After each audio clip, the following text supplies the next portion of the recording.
There's been a cult-like anticipation for the new Nicolas Cage movie, Willy's Wonderland. The trailer looked like we might get some pure caginess, so does it deliver?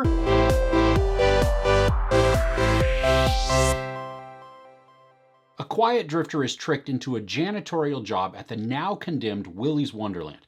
The mundane tasks suddenly become an all-out fight for survival against wave after wave of demonic animatronics. So right off the bat, this isn't going to be for everybody, or probably even most people. Nicolas Cage is a character known only as the janitor. He's brooding, tough-looking, he drives a fast Camaro, and he drinks a strict regimen of punch pop soda. Now this is campy, and through a lot of it, it has a lower budget indie type feel and look. The setting of Willy's Wonderland is dark and decrepit, with also a bit of the old school arcade charm. And yes, this does look like an acid trip Chuck E. Cheese with some similarities to Five Nights at Freddy's. Cage is told to take many rest breaks as he spends the night locked in the building cleaning up. So he sets the timer on his watch, and when it goes off, he stops, grabs his punch pop soda, and he takes a break.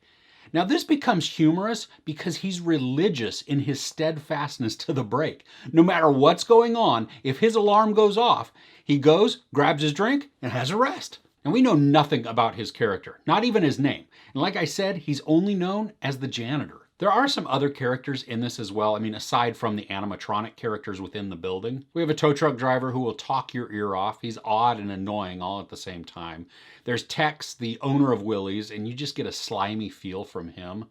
There's also the town sheriff who's just a little bit on edge. And then there's Liv, a teenager who seems like a delinquent, but she's partly our narrator. Through some very forced exposition in this, she gives the backstory on Willys and why things are happening the way that they are. There's also a handful of disposable teenagers who have zero depth, and they don't bring anything to the story. Now, like I said, this has a lower budget feel to it, and the acting also reflects this. I mean, most of the characters are overdone. They're caricatures, sort of kind of like the animatronics. Most of the acting is also cringy, but it does fit with the campy vibe that the movie is holding. There's a mix of practical and special effects, and I think the practical ones were done really well. There are a few times where the action looks like it was computer generated, or even just helped along by a little bit of animation, but mostly it's fun. Now they employ a shaky cam, or maybe it's like better described as kind of a pulsing cam type of effect as the action ramps up. I mean, you have light streaking and the camera pulsing in and out rapidly. It's almost emulating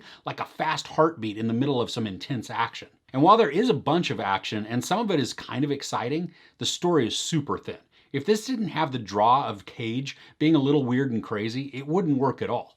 But is Cage enough to make this worth watching, especially if you have to pay to see it? The gore is kind of tame for what I was expecting. I mean, the movie is violent, but not nearly as violent as I'd hoped it would be. I figured all-out battle for survival going on with tons of carnage. And there is some carnage, but a lot of it comes just with oil and grease. Now, there is some bloody human gore, but a lot of it is displayed in cheesy slasher movie style than really just all-out horror.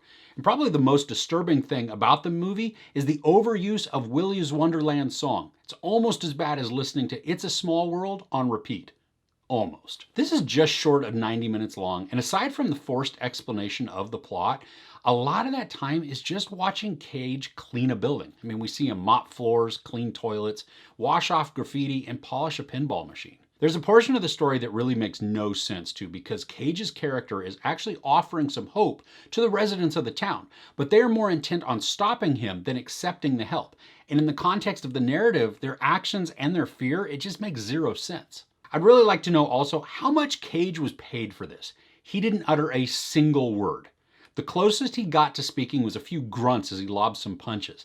And just because he didn't speak though, didn't mean that he wasn't entertaining to watch. His mannerisms are quirky and he's fun to watch as he fights, but we never see him just go absolutely nuts. I mean, the fight scenes he's in could really be from any action movie with a little bit of hand-to-hand combat.